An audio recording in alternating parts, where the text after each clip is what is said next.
Hello guys, welcome to your YouTube channel Aspire reviews. ఇప్పుడే నింద అనే మూవీ అయితే చూడడం జరిగింది భయ్య. మూవీ చూశాక నా ఒపీనియన్ చెప్పాలంటే పర్లేదు భయ్య, బాగానే ఉంది. అంటే చాలా కొత్తగా ఉందన్నమాట. స్టార్టింగ్ ఒక 1 అవర్ వరకు మూవీ. అంటే చాలా మూవీస్లో చూసుంటాం కదా, ఒక క్రైమ్ థ్రిల్లర్ జరిగితే వాళ్ళు ఒక డిఫరెంట్ వేలో ఇంట్రాగేట్ చేస్తారు. కానీ ఈ మూవీలో మాత్రం ఇంకొక డిఫరెంట్ వేలో ఇంట్రాగేట్ చేస్తారు. మనకు ఒక 1 అవర్ వరకు ఏం అర్థం కాదనమాట. అసలు ఎవరు చేస్తున్నారు ఇలాంటి పనులు, ఎందుకు చేస్తున్నారు, ఏంది అనేది. కానీ పోను పోను అలా అర్థం అవుతుంది అనమాట. ఈ మూవీలో నాకేమనిపించిందంటే వరుణ్ సందేశ్ గారికి పెద్ద ఇంపార్టెన్స్ ఏమీ లేదు భయ్య. అంటే అసలు 1 అవర్ వరకు వరుణ్ సందేశ్ గారిది పెద్ద అసలు రోల్ ఏమి ఉండదు. జస్ట్ ఆయన మాట్లాడుతూ ఉంటారు అంతే. తర్వాత ఆయన 1 అవర్ తర్వాత ఇంక బయటకు వచ్చి తర్వాత ఇంకా యాక్షన్ సీక్వెన్స్ అలాంటివి ఏమి ఉండవు, కానీ జస్ట్ మాట్లాడుతూ ఉంటారు అంతే.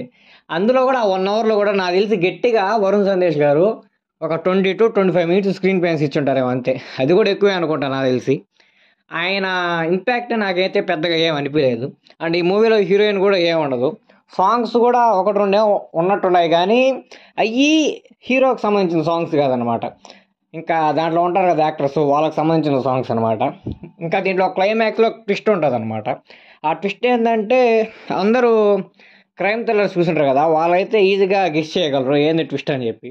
ఎందుకంటే దాంట్లో ఉండే కొన్ని క్యారెక్టర్స్ ఉంటాయి. ఆ కొన్ని క్యారెక్టర్స్లో ఎవరు చేశారనేది ఈజీగా కనుక్కోవచ్చు. కాకపోతే నాకు ఆ ట్విస్ట్ అనేది ఏం పెద్దగా అనిపించలేదు, కానీ వాళ్ళ వే ఆఫ్ డైరెక్షన్ బాగా అనిపించింది నాకు. అంటే ఇలా కూడా డైరెక్షన్ చేయొచ్చా అంటే, ఇంతవరకు నేను తెలుగులో అలా ఇంట్రాగేట్ చేయడం చూడలేదు భయ్య. నాకైతే ఎందుకో కొంచెం కొత్తగా అనిపించింది.